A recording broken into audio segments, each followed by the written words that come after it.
Good morning, सुप्रभात, वंदे मातरम, जय हिंद, जय सतनाम, जय श्री कृष्ण। संगवारी हो हमन हिंदी व्याकरण और शिक्षण शास्त्र के अध्ययन करथन। अभी तक मैं हमार चैनल के माध्यम ले 12 वीडियो डाले हाँ हिंदी के, आप मन जाके देख सकता हो।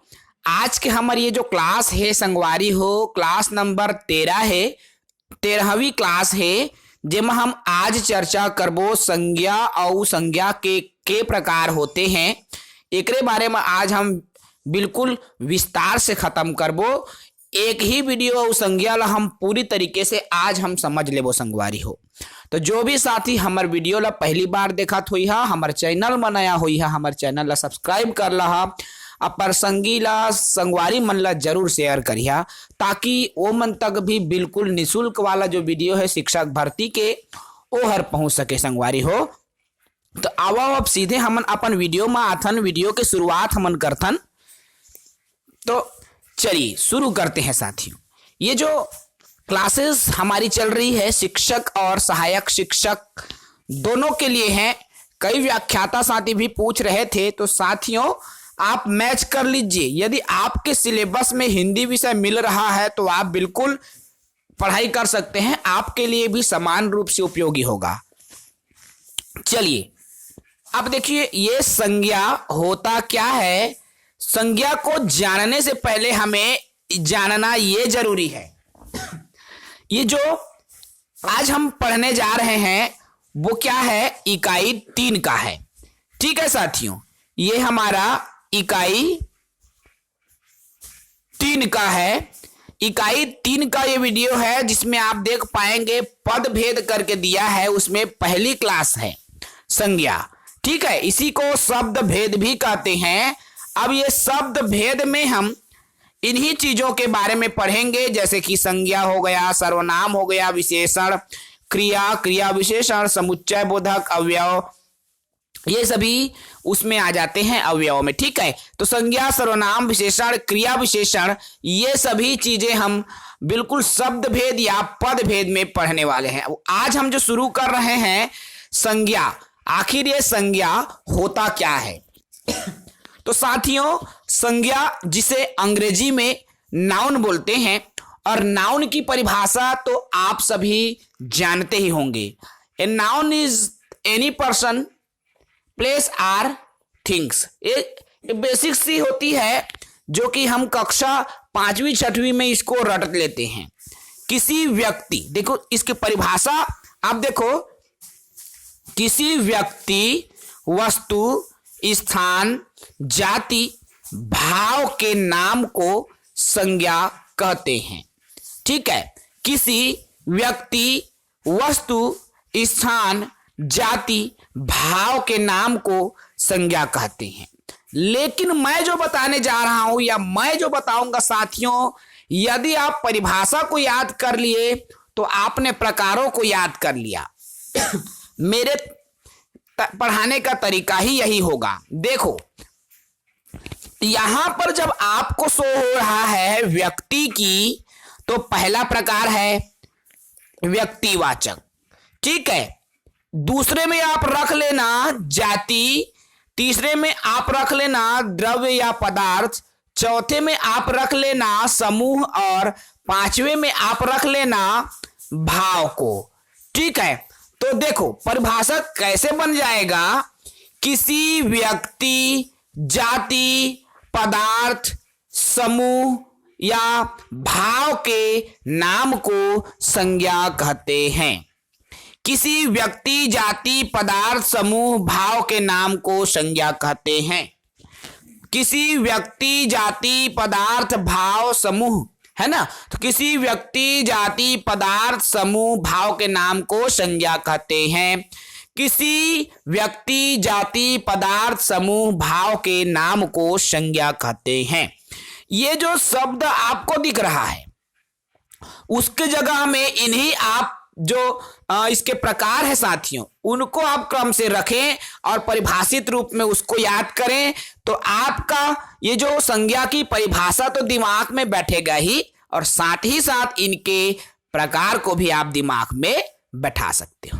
ठीक है, चलिए अब देखो, संज्ञा तो हमने देख लिया कि व्यक्ति, वस्तु, स्थान, जाति, भाव के ये नाम ही संज्ञा है। हम अपने आसपास कुछ भी वस्तु देखें, अभी हम पढ़ रहे हैं, हमारे पास पेन है, कॉपी है, ये भी एक संज्ञा के प्रकार है। हमारे पास, यदि हम जिस गांव में रहते हैं वो भी एक संज्ञा है, स्थान है ना भाई, स्थानवाचक। या इसमें क्या आ जाएगा, देखो स्थान को यहां पे शो कर रहा है, तो कौन किस में आएगा, हम पूरे विस्तार से चर्चा करेंगे। संज्ञा के 5 प्रकार होंगे, याद रखना। जब संज्ञा के प्रकार की यहां बात की जा रही है तो संज्ञा के 5 प्रकार, कहीं कहीं आपको 3 ही प्रकार देखने को मिलेंगे, लेकिन बेसिकली 5 प्रकार आप संज्ञा का याद रखोगे। ठीक है, क्या क्या? व्यक्तिवाचक संज्ञा, जातिवाचक संज्ञा, द्रव्य या पदार्थवाचक संज्ञा, समूहवाचक संज्ञा और भाववाचक संज्ञा। ये 5 प्रकार हैं जो कि संज्ञा के प्रकार हैं। ठीक है, अब चलिए हम इन्हीं 5 प्रकारों को बिल्कुल एक एक करके समझें, एक एक करके जानें कि आखिर ये प्रकार होता क्या क्या है, कैसे कैसे होता है।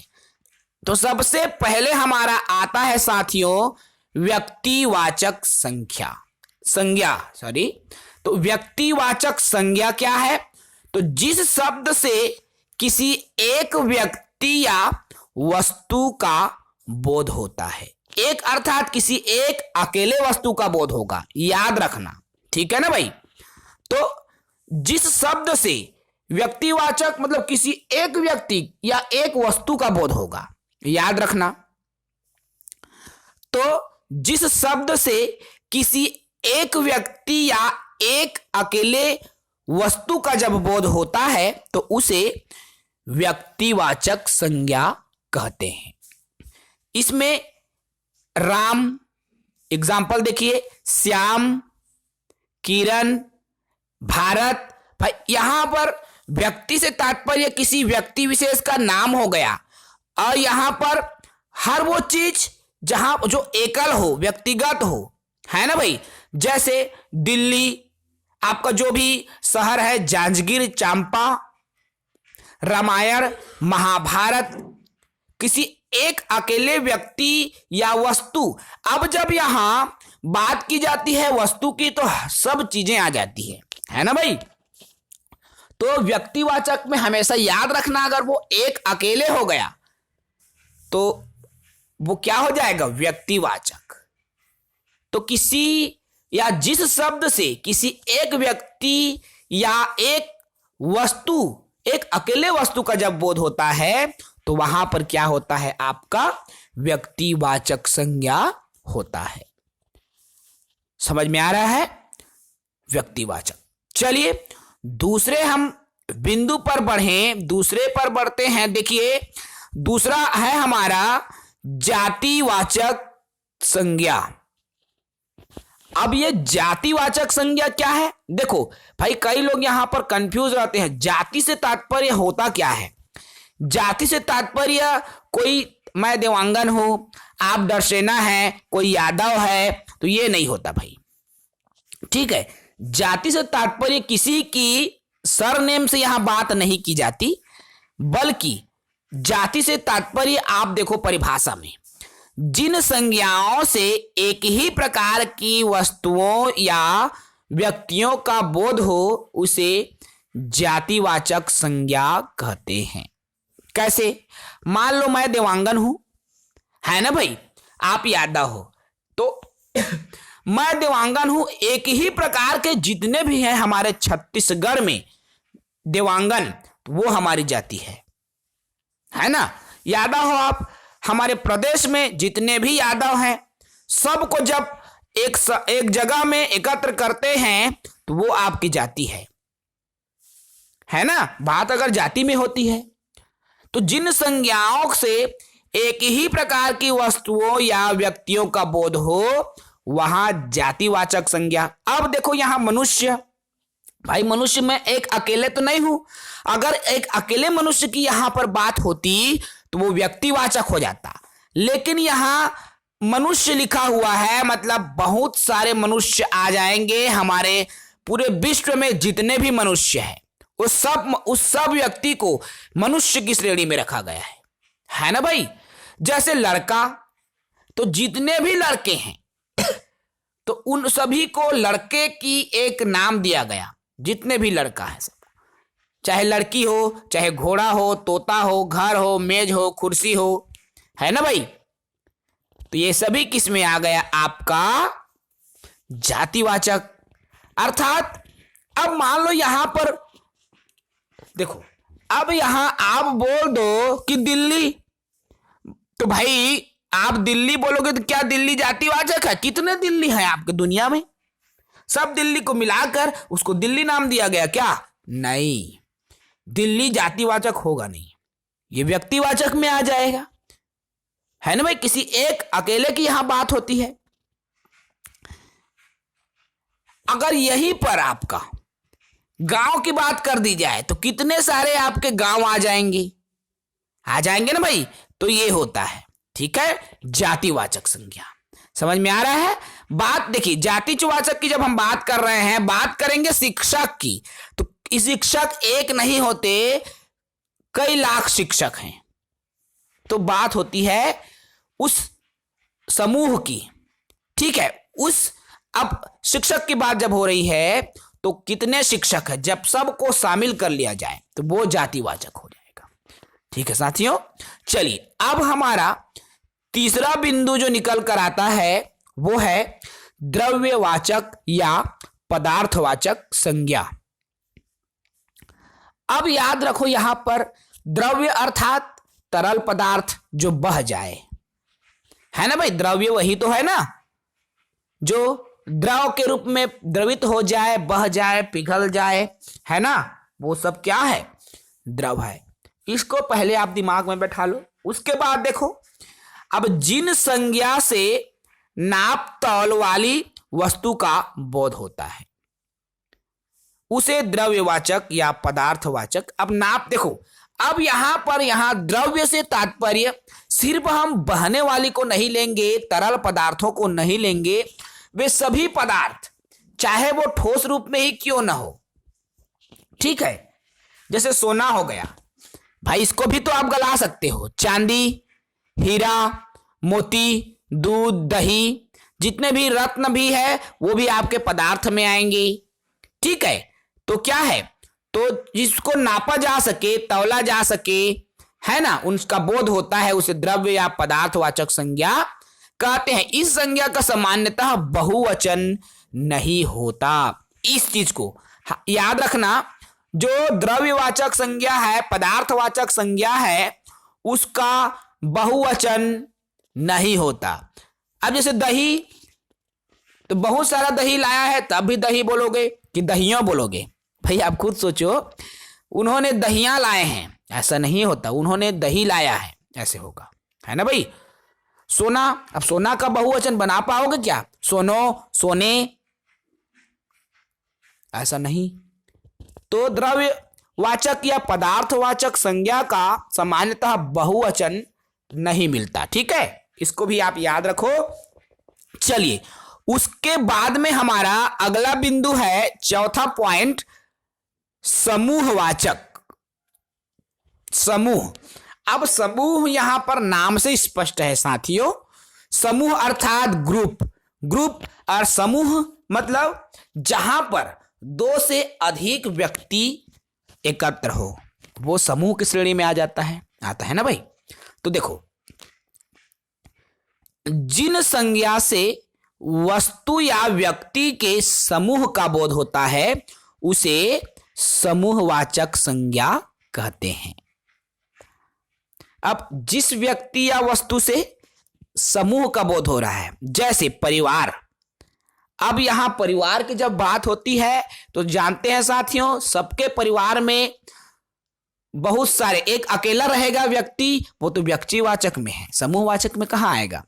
एक परिवार जहां 4 सदस्य होंगे, 6, 8, 2, 3, तो वो सब क्या है, परिवार के अंतर्गत आते हैं, है ना भाई। संघ, जैसे अब शिक्षक का ले लो, शिक्षक के बहुत सारे छत्तीसगढ़ प्रशिक्षित डीएड बीएड संगठन या संघ है ना भाई, उसमें सभी लोग बेरोजगार बीएड डीएड वाले साथी जुड़े हुए हैं, इसीलिए शिक्षक संघ नाम है। तो संघ अर्थात समूह की बात होती है। सेना, अब सेना में इतने हजारों लाखों सेनाएं हैं हमारे प्रदेश में। गुच्छा, अब ये गुच्छा मतलब समूह से ही गुच्छा बनता है, माला भी किसी समूह से बनेगा। श्रृंखला, कोई भी श्रृंखला जब आप बनाओगे तो बहुत सारे मोतियों की माला वो श्रृंखला बनेगी। ढेर, उसमें भी बहुत सारे आएंगे। तो ये शब्द किसको प्रदर्शित कर रहा है? जितने भी शब्द है समूह को प्रदर्शित कर रहा है ना। तो किसी इस संज्ञा में, समूहवाचक संज्ञा में क्या होगा? जिन संज्ञा से वस्तु या व्यक्ति के समूह का बोध होता है उसे समूहवाचक संज्ञा कहते हैं। ठीक है साथियों, चलिए इसमें अंतिम आता है आपका भाववाचक संज्ञा। भाव, भावना, फीलिंग, एहसास। भाई शब्द तो जान रहे हो ना, समझ रहे हो। तो जिन संज्ञा शब्द से व्यक्ति या वस्तु के गुण या धर्म, दशा या व्यापार का बोध होता है उसे भाववाचक संज्ञा कहते हैं। देखो, गुण, धर्म, व्यापार, दशा, स्थिति, ये सभी चीजों का जब बोध होता है तो वहां भाववाचक संज्ञा होगा। जैसे क्रोध, बोलते ना, एक कर्म क्रोध के भाव अब्बड़ है, ईर्ष्या के भाव है, लोभ के भाव है, आनंद के भाव है, ये सब भाववाचक है। जीवन, भाई जिंदगी के बारे में एक भाव प्रकट करा थे, है ना। सहसव, धैर्य, वीरता, वीर है भावना होकर, लिखाई पढ़ाई के भाव ज्यादा होकर लिखे पढ़े के ज्यादा भाव है, मतलब बहुत ज्यादा पढ़ते लिखते। तो ये सब किसको प्रदर्शित करता है? भाव या भावना को प्रदर्शित करता है, और इसलिए ये जो शब्द है वो भाववाचक संज्ञा को प्रदर्शित करता है। ठीक है साथियों, ये 5 संज्ञा के प्रकार हैं, अत्यंत इंपॉर्टेंट है। इनमें से एक प्रश्न आपके एग्जाम्स में बनते हैं। ठीक है, तो बिल्कुल आप इसको एक बार और वीडियो को देखना, वीडियो को रिवाइज करना, रिवीजन करना, आपको क्लियर होते जाएगा सभी चीजें। अब यहां देखो, भाववाचक संज्ञा बनाने के कुछ नियम भी है। ठीक है, कैसे आप भाववाचक संज्ञा बना सकते हो? यहां देखो, सबसे पहले जातिवाचक संज्ञा से आप भाववाचक कैसे बनाओगे? जैसे पुरुष, अब पुरुषत्व, ये त्वा लगा के आपने बना दिया। पुरुषत्व के भाव बहुत है, गौ कर्म। स्त्रीत्व के भाव बहुत है। अब बूढ़ा मां आपा लगा देंगे, बुढ़ापा, उकर बुढ़ापा आगे, बुढ़ापा एक भाव है ना भाई। तो जातिवाचक से आप भाववाचक बना सकते हो। ठीक है, सिर्फ अभी देखो, सर्वनाम से हम नहीं, विशेषण से भी नहीं, सिर्फ यहां एक ही देखो भाववाचक बनाने के लिए, भाववाचक संज्ञा में इसको आप देख लो, क्योंकि हम सर्वनाम नहीं पढ़े हैं तो उस पर अभी हम नहीं जाएंगे। ठीक है, तो साथियों संज्ञा के 5 होते हैं प्रकार: व्यक्तिवाचक संज्ञा, जातिवाचक, द्रव्य या पदार्थवाचक, समूहवाचक और भाववाचक। कभी कंफ्यूज ना हो, संज्ञा के 5 प्रकार होंगे। याद रखना है इस बात को साथियों, आप सभी को। ठीक है, भले ही आपको इधर उधर कई प्रकार देखने को मिल जाए, लेकिन आप 5 प्रकार को ही याद रखें संज्ञा के। हालांकि अभी तक एग्जाम में साथियों आपका संज्ञा के प्रकार कितने होते हैं ऐसा प्रश्न तो नहीं आया है, फिर भी आप इसको बिल्कुल याद रखें कि संज्ञा के 5 प्रकार होते हैं। बहुत ही इंपॉर्टेंट है, यहां से आपके जो प्रश्न हैं वो बन जाते हैं। तो बिल्कुल आपको इन चीजों को तो मिस करना ही नहीं है, जहां से आपके क्वेश्चन एग्जाम्स में बन सके। ठीक है साथियों, आज की जो क्लास है ज्यादा लंबा नहीं था। सर्वनाम भी हम पढ़ेंगे, तो वो भी हमारी छोटी सी क्लास है। संज्ञा के 5 प्रकार, सर्वनाम के 6 प्रकार याद रखते जाना। जब विशेषण में आएंगे विशेषण के 4 प्रकार, और क्रिया विशेषण की जब आएंगे तो क्रिया विशेषण के भी कितने प्रकार होंगे? 4 प्रकार होते हैं। संज्ञा 5, सर्वनाम 6, क्रिया देखो, संज्ञा 5, सर्वनाम 6, विशेषण भी 4 और क्रिया विशेषण भी 4।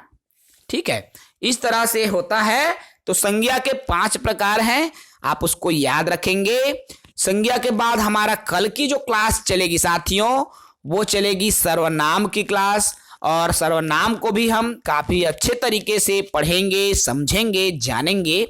जो भी साथी हमारे चैनल पर पहली बार हैं, वीडियो को पहली बार देख रहे हैं, प्लीज चैनल को सब्सक्राइब जरूर करें, ताकि आप तक हम ऐसे ही बिल्कुल निःशुल्क कंटेंट प्रोवाइड कराते रहें। तो इस वीडियो में इतना ही, कल के वीडियो में फिर चर्चा करेंगे एक नए टॉपिक के साथ। जय हिंद।